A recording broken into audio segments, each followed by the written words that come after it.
clients come to me, they're scared. They're scared about housing.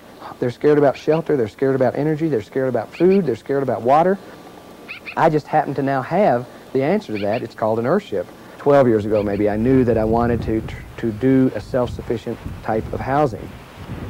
Now I don't even call it a house. I call it an Earthship. House has preconceived ideas.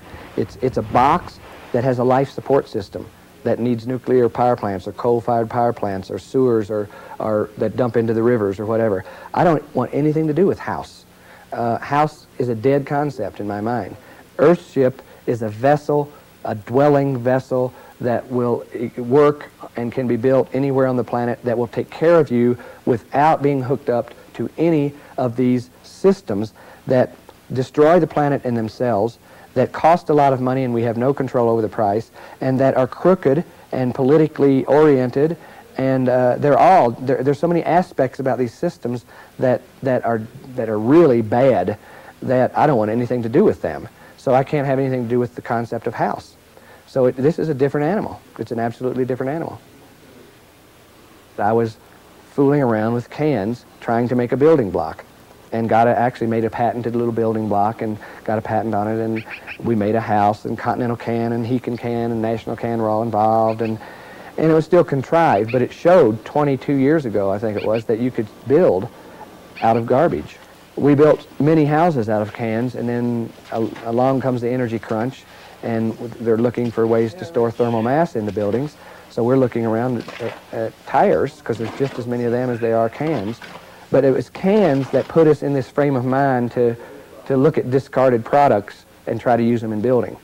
And then we had already started playing with tires when the energy crunch hit, and we just thought, wait a second, this is more thermal mass than anybody can achieve in any way. Because a lot of architects and engineers are trying to build 1 foot thick water walls and all kinds of mass into buildings. And we're like, here's 3 foot of mass, rammed earth, 90% compacted rammed earth mass, free. Because the earth is free and the tires are free. And people are going to great expense to get mass. So we thought we really had something, and it turns out we do. Tires are our structure, our heating system, our foundation. They are the beef of our building. Cans are infill. Bottles are decoration and infill. So we use cans and bottles quite a bit still, but not structurally as much as tires, because tires give us thermal mass and structure, and it's resilient structure, resilient to earthquake. It will vibrate and move without cracking. A tire wall is resilient. Now I come down to the fact that no matter what the budget is, I don't care if I have a $40 million budget for a house, I would build it out of tires, because that is the best way I know how to build.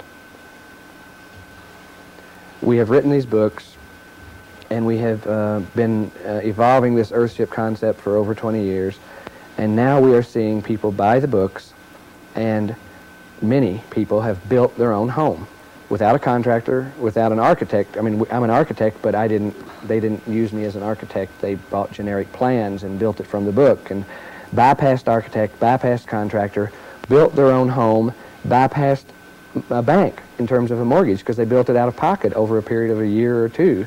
And that's the objective, is to make people so that they can build homes themselves, put housing back into the hands of people.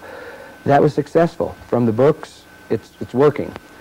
What we found was that people had to still go into hock to buy land. $40,000 for land, $30,000 for land. Even though they can build their home without a mortgage, they had to go into hock for land. So we wanted to create a situation that would make them, give them a piece of land to build their home on without spending $30,000 or $40,000. That would still be, you know, a spectacular piece of land. Reach is obviously spectacular land. So we bought the land and we sold memberships to it. You pay a membership based on how many square feet, and in the early days of Reach, it was $1 a square foot. So if you're going to build 1,000 square feet for $1,000, you could build your home at Reach and be part owner in the whole 55 acres.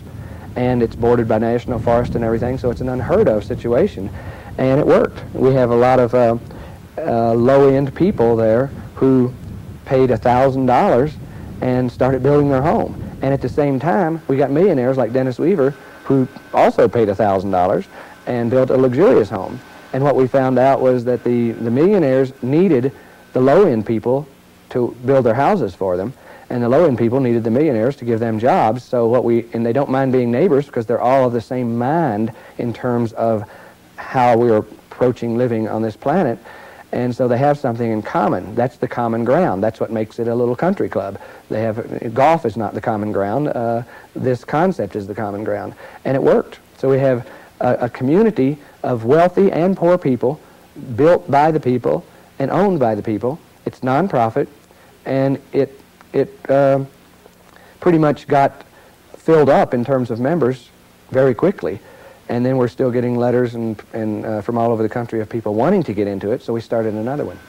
When you think that how much stress normal people live in relative to mortgage payment and utility bills, I think that stress is the direct reason for many of our problems, from drugs to health to crime to wife and child abuse to whatever the environmental, ecological problems.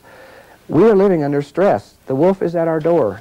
So if housing were to be easier to obtain and you could do more of it yourself, and it would take care of you in terms of heat you, cool you, provide you water, provide you power, provide you food, and need no outside fossil-fueled energy systems to do this, it would radically change the frame of mind and the state of mind that people live in.